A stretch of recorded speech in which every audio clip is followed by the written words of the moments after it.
All right, we're back with Alicia Atout. We've got three more. Alicia, you ready to go? Oh, absolutely. Bring it on. Story number three, reported by the Duluth News Tribune. So there's a 36-year-old man out of Duluth. Sorry, I don't have his name because they didn't release his name. And when you hear the story, you're probably going to know why they didn't release his name. Police were Okay. on the hunt for him after shots were fired inside a home. And they believe that it was a domestic violence related incident. And they don't mess around with that, right? Domestic violence and Right. shots are fired. So this turns into like a movie scene. The tactical response team shows up. The crisis negotiation team shows up. They bring a Bearcat tactical vehicle in, which is like one of those big armored cars, They bring one of those Yeah. in. They established a perimeter. They evacuated neighboring residences, things like a movie scene. They had loudspeakers and they're trying to negotiate with the guy and talk to the guy in the loudspeakers. They played messages supposedly from his mom. Oh my gosh. Standoff lasted 6 hours. And unfortunately, the police ran into a problem. Alicia, any idea what the problem was? Not at all. I'm trying to think. I can't even. I have no idea. Lay it on me. So 6 hour standoff. Everybody's out there. It's, tactical this, tactical that. And the whole time, the guy was not there. He wasn't at the house. He had left before police got there. Now, fortunately, I think he kind of came to his senses and realized, okay, I'm not going to win. So he ended up calling police and he ended up surrendering. I don't know if he did that while they were in the middle of the standoff, but he did end up calling them and he did end up surrendering. So I'm going to ask you a question. So you've probably seen like in the movies, right? Where like the cool cop, like Eddie Murphy in Beverly Hills Cop, the Yeah. cool cop, he does something stupid, like because he's trying to get the bad guy, does something stupid, but then he's got to answer to his superiors, right? Because the superiors are all buttoned down and they're all by the book. Let's say that you are the chief assigned to this operation, and you find out after 6 hours the dude is not there. How do you Hmm. explain this to your superiors? You don't. You just say I messed up big, buddy. There's no explaining that. There's no backpedaling. There's no logic. You messed up. Good answer. Honesty is the best policy, right? Good Definitely. answer, even if it leads to unemployment. Well, in this case, the guy is being held on preliminary charges of second-degree assault, domestic assault, and discharge of a firearm, endangering Wow. others. So, hell of a story, that one. Let's go Oh on to my story gosh. number two, reported by the Daily Mail. Okay, definitely want to get your thoughts on this one. What is your feeling? And you're from Toronto, and so you and I can relate, I think, to how it is in a Yes. big city. What do you do when you see a homeless person in the big city? Oftentimes in Canada, we got the Tim Hortons, and you'll see a homeless person at the Tim Hortons or whatever. Yeah. Do you give them anything? Do you like buy them a coffee or a donut or anything? Like, what do you typically do if you see a homeless person on the street? So for me, for me, a lot of the time, excuse me, a lot of the time when I'm out and about, like I'm always eating and I always have leftovers. Like I'm the slowest eater ever and always have leftover food. So if I ever see somebody, I always will offer them. Some people don't want leftovers. Obviously, I'm never trying to insult anybody, but if it's like a dire situation, I'll be like, "Hey, would you like this?" And then give them whatever I happen to have. So that's always something I've tried to do, especially as a teenager, seeing that and knowing someone close to me who went through something like that. You never know what someone's going through or why they're in that situation. So I always try to just do something, even if it's something small. That's nice. That's nice. Do you remember the story of the shaky lady in Toronto? The shaky lady. Yeah. When was this? Oh, years ago. Years ago. So I so don't you think would I do. So it was probably a good 10 years ago. So there was an old woman in Toronto, and this is not Mhm. part of the story. This is just me telling you a story. So there was an Okay. old woman in Toronto, and she was known as the shaky lady. She was always in the same area, and she like shook all the time like this. And Okay. she had a cane, and she like panhandled. So she basically people would give her money, and somewhere along the way, the local media they got wind of a problem, and so one of the local news reporters decided to follow her when she left for the day and followed her back to her condo. And it turned out that she had a condo that she bought in cash. And the guy knocked on the door and she opened it up. And when she saw that it was a news reporter, she started swinging her cane at the guy. Oh no. And when that story happened, I'll admit, I started getting a little bit more selective when that story Mhm. happened in terms of helping people. And then I had an experience one time. There was a woman at Tim Hortons. They hold the door open for you when you're coming in and Yes. out. And I decided I'm going to get her a donut. So I got her a donut. And right when I'm going to give it to her, her cell phone rang. Oh my goodness. Yeah, I've experienced a few things like that before, and I always try to not be judgmental or try to assume I know everyone's situation, but Right. sometimes it just hits you in the face and you're like, you don't need a if you can afford to get your nails done and all this other stuff and this and this and that, I'm like, all right, you don't need my donut. Yeah, yeah. So obviously, a lot uh, of them do, and a lot, and of all of them course, are in legit situations. But you of do course. have to be careful because sometimes they're just trying to take advantage. So Yeah. in this story, there's a 33-year-old woman out of England. Her name is Claire Varon. And Joe, you got a picture of Claire? There she is, right there, Claire Varon. As you can see, Okay. she's at a local McDonald's, and she was getting herself some food. And then she spots a guy sitting at a table. And the guy, he's looking pretty disheveled. He's sitting there eating ketchup packets at a table at the McDonald's. And she kind of feels bad that the guy's sitting there, looking a little disheveled, eating the ketchup packets. So she decides, I'm going to do a good deed today. And so she gets him a meal. And she's like, I'm going to help this homeless guy out, and I want to make sure that he's fed. Gets him a meal, goes over to him, and puts the food down and says, "This is for you." What happened next, Alicia?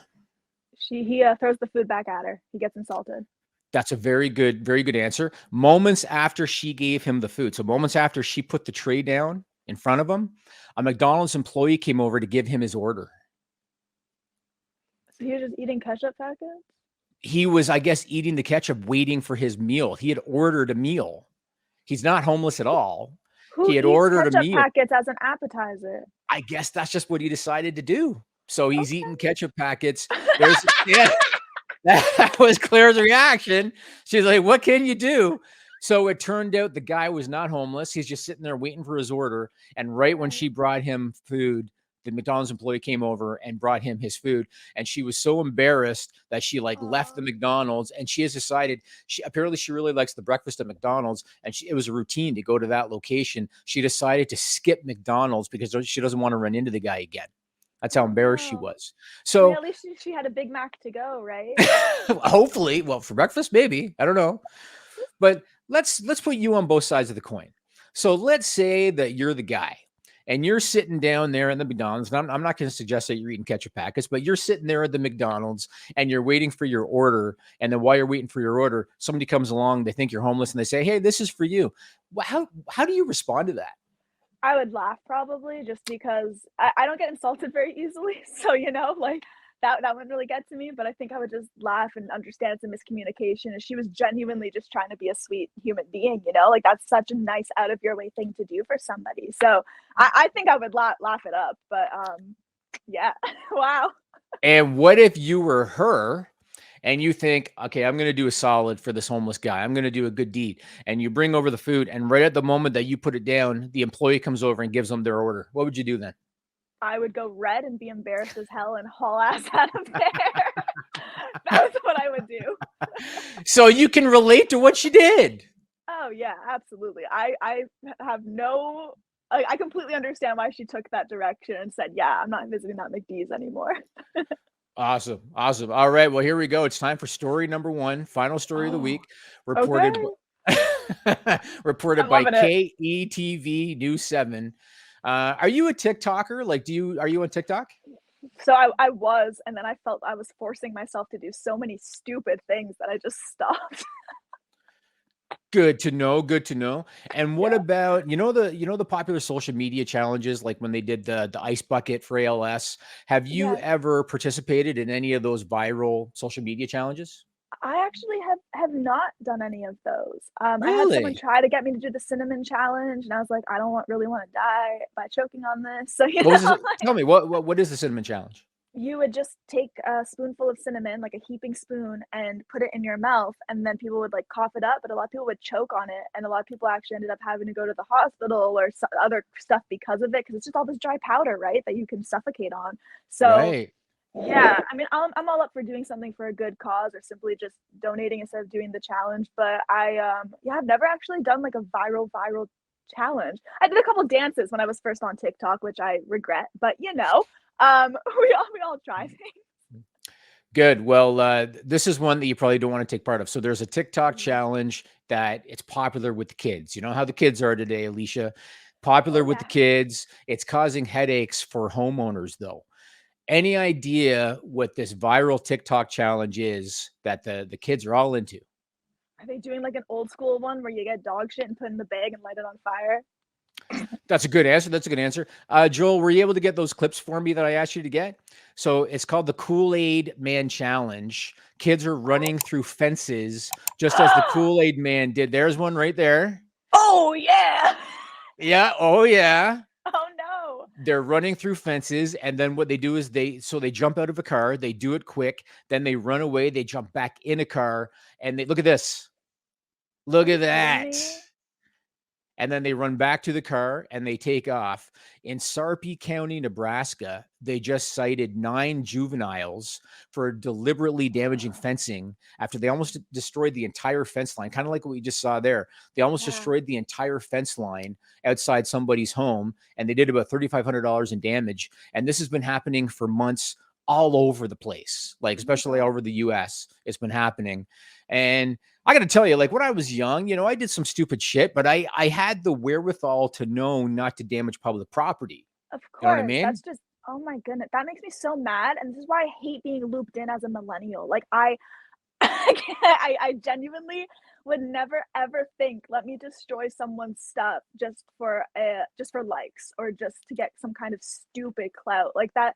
Oh, that irks me so much. I can't even wrap my head around what runs through children's minds these days. I can't. So I feel so old saying that at like almost 27, right? yeah, well, so I'm going to go ahead and guess that you have not intentionally damaged public property, right? Like you haven't intentionally done it. Have you ever unintentionally caused any damage to either public or private property? Once I was golfing with my like indoor mini golf. It was the KISS one in Vegas with my family.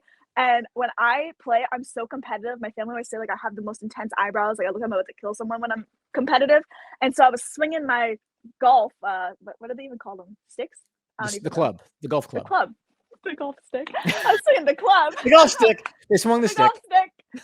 So I swung that thing, and I almost hit my sister behind me, and she accidentally ended up going through one of the walls, like the prop walls there, because it was so dark, and it was a black wall, and she didn't see anything. So inadvertently, we together destroyed that property. But you know, it wasn't bad. They were able to put it back up. They didn't ask us for anything. They said, you know, this is a common issue. You're in the dark, and clearly it was innocent, you know. So they were very understanding. But yeah, that happened. Otherwise, I don't think I've actually damaged public property before. Have you ever been to Casino Niagara in Niagara Falls? I don't think so. You don't think so? So you've seen slot machines, right? Yes. Yeah. Oh, I love slot machines. You love slot machines? Have you ever done the Wheel of Fortune slot machine? I think so. Where they got the wheel, and if you get like the wheel thing on the slot, then you get to, right? So one time I was doing that at Casino Niagara, and I got the thing for the wheel, and the big prize was like something like $10,000, and I missed it. I missed it by this much, and without even thinking about it, you know how there's like, it's almost like a plastic over top of the slot machine thing, and without even thinking about it, I went, damn it, like that, and when I hit it, the whole thing shattered. And I turned to my buddy who was at the next slot machine. I turned to him and I said, we're leaving now. And so the two of us got up and walked out and didn't say shit. Yeah. Damn. That was long enough ago. That was long enough ago that I'm totally comfortable telling that story on the air. It happened many, many years ago. But that's what happened. Oh my goodness. Wow. All right. Well, that's it. That's it for 3-2-1. Once again, I want to thank my guest, Alicia Atout. This was a lot of fun. We got to do this again. Yes, thank you so much. This was a blast. I love talking about all these random things and being able to hear your side of it. So thank you so much for having me on. Thank you.